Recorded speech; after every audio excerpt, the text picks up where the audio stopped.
বর্তমান সমাজে মুসলমানদের যে পারিবারিক বন্ধন, যে ফ্যামিলি বাইন্ডিং আমাদের নষ্ট হয়ে যাচ্ছে। আমাদের পারিবারিক যে একটা বন্ধন ছিল, যে বন্ধনটা দিয়েছেন আমার আল্লাহ, যে বন্ধন দিয়েছেন মুহাম্মদ রাসূলুল্লাহ সাল্লাল্লাহু আলাইহি সাল্লাম, যে বন্ধনের মধ্যে রয়েছে শান্তি, বন্ধনটা নষ্ট হয়ে যাচ্ছে।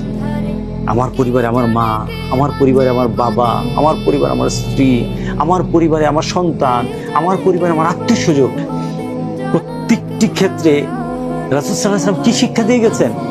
আপনি কি নিয়ে বড় হচ্ছেন? আপনি কি শপিং মলে ঘুরে আপনাকে, অথবা কোথায় আড্ডা দিয়ে, অথবা কোথায় আপনি ঘুরতে গিয়ে আপনি নিজেকে বড় করতে পারবেন না? নিজে শান্তি আনতে পারবেন না?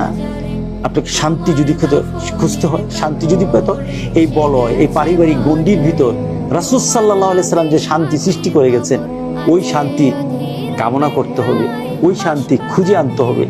আল্লাহ যেন পারিবারিক এই বন্ধনকে আল্লাহ সুবহানাহু ওয়া তাআলা আমাদের মধ্যে অটুট রাখেন।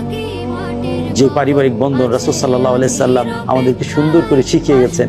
একটা শিশু তার জন্ম থেকে, জন্মের পরে বাপ মা তাকে কিভাবে বড় করবে, তার মধ্যে কি চিন্তা চেতনা জাগ্রত করবে, এটা রাসূল আমাদেরকে জানিয়ে গেছেন, শিক্ষা দিয়ে গেছেন, বলে গেছেন।